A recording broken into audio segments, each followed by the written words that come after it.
सभ्यता से भरपूर शास्त्री परिवार की इकलौती बेटी मोहिनी को बचपन में ही पढ़ाई के लिए विदेश भेज देते हैं, जहां से वो सालों बाद ग्रेजुएशन पूरी करके इंडिया वापस आती है, जो अब संस्कार, सभ्यता, संस्कृति जैसी चीजों से कोसों दूर होती है। एक सुबह मोहिनी शॉर्ट ड्रेस पहने, कानों में हेडफोन लगाए जोर जोर से इंग्लिश गाने गाती हुई घर में घूम रही होती है। सुबह सुबह भगवान का नाम लेते हैं, राक्षसों की तरह चिल्लाते नहीं। पॉप्स, आपको अच्छे गाने की बिल्कुल समझ नहीं है, सो ठीक है, चल। अरे मोहिनी, पापा से ऐसे बात करते हैं क्या? सारी तमीज भूल गई हो? ओह मॉम प्लीज, इतनी बड़ी भी कोई बात नहीं हुई, सो डोंट ओवररिएक्ट। ऐसे ही दिन बीतते हैं जिसमें मोहिनी के तौर तरीके, रहने और बात करने का ढंग उसकी मम्मी पापा को परेशान करने लगता है। भला कोई मानेगा कि ये मेरी बेटी है? रीति रिवाज और संस्कारों से तो इसका दूर दूर तक कोई नाता नहीं, और अब तो लगता भी नहीं कि कभी होगा। अरे ऐसे कैसे नहीं होगा? लड़कियां सारे नखरे अपने माँ बाप को ही दिखाती है। ससुराल जाकर उन्हें सब कुछ करना भी पड़ता है और मानना भी। पत्नी की बात शास्त्री जी समझ जाते हैं और कुछ ही दिनों में अपने से भी ज्यादा धार्मिक परिवार में निखिल के साथ मोहिनी का रिश्ता पक्का कर देते हैं। रिश्ता तो पक्का कर दिया, पर यहाँ मोहिनी को कैसे मनाएंगे? शादी ब्याह के मामले में आटे में नमक जितना झूठ तो चलता है जी। इसी तरह एक के बाद एक तिकड़म लगाते हुए दोनों मिलकर मोहिनी को शादी के लिए तैयार कर लेते हैं और मोहिनी निखिल की शादी हो जाती है, जिसके अगले दिन से ही मोहिनी दोबारा अपने पूरे अवतार में शॉर्ट ड्रेस पहनकर घर में घूमने लगती है। बहू को ऐसे देख सास की आंखें फटी की फटी रह जाती हैं। अरे ये क्या बेशर्मी है, हमारे घर की लड़कियां जींस तक नहीं पहनती और तुम बहू होकर इतने छोटे कपड़े पहनकर पूरे घर में घूम रही हो। सीरियसली मॉम, प्लीज आप अपनी इस 80 के दशक वाली सोच में मुझे इंक्लूड मत करो। हाय तौबा, एक तो बेशर्मी दिखाती है, ऊपर से सास के साथ जुबान भी लड़ाती है। अरे जल्दी कपड़े बदल कर आ, घर की पहली आरती तुम्हें ही करनी है। इतनी देर में निखिल भी वहां आ जाता है। माँ पापा आने वाले हैं, पूजा का सारा सामान तैयार है ना? ये पूजा हमेशा मेरे बॉयफ्रेंड्स के पीछे पड़ी रहती थी और अब हस्बैंड के पीछे भी आ गई। मोहिनी की बातें सुन सास तो अपना सिर पकड़ लेती है, लेकिन निखिल किसी न किसी तरह उसे पूजा के लिए कन्विंस करके कपड़े चेंज करने के लिए भेज देता है, जिस पर पूजा खत्म होने के बाद वो एक बार फिर अपनी शॉर्ट ड्रेस में आ जाती है। बहू, ये क्या तरीका है? संस्कार नाम की कोई चीज है या नहीं?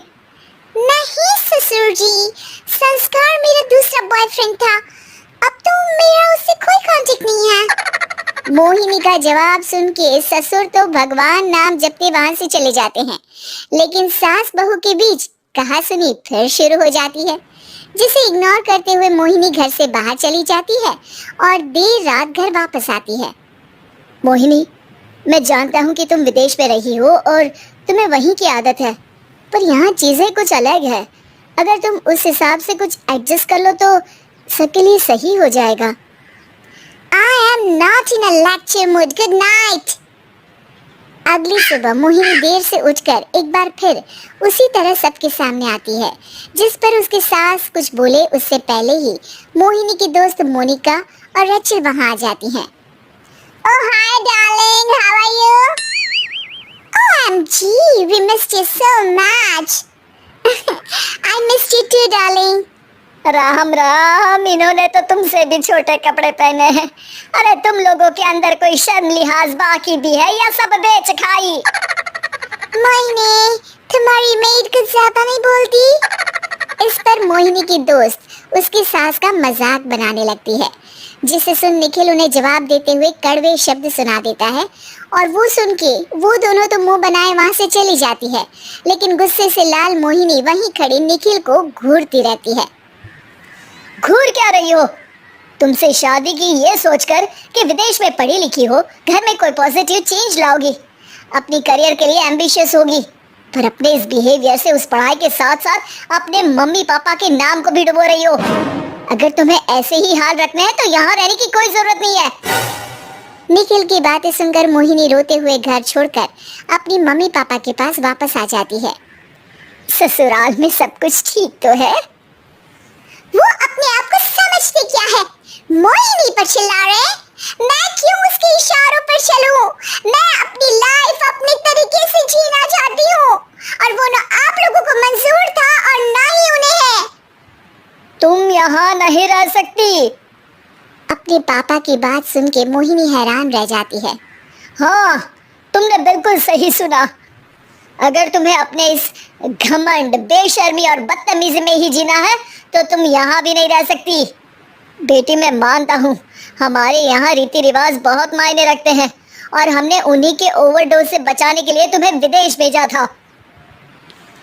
एक लड़की जो शादी करके घर और बच्चे संभालती है, उससे तुम अपने आप को ज्यादा समझ सको इसके लिए भेजा था। तुम उससे ज्यादा समझो और बनो, पर तुम तो किसी दूसरी ही ट्रेन में चढ़ गई बेटा। उसके मम्मी पापा बहुत देर तक मोहिनी को सारी बातें समझाते हैं, जिन्हें सुनकर मोहिनी को अपनी गलती का एहसास होता है। वो जॉब ज्वाइन कर लेती है और ससुराल वापस आकर उन्हें मॉडर्न बनाती है और खुद भी कुछ रिवाज सीखते हुए खुशी से रहने लगती है। ऐसी और कार्टून वीडियो के लिए लाइक और सब्सक्राइब करें और बेल आइकन को ऑल पर करना ना भूलें।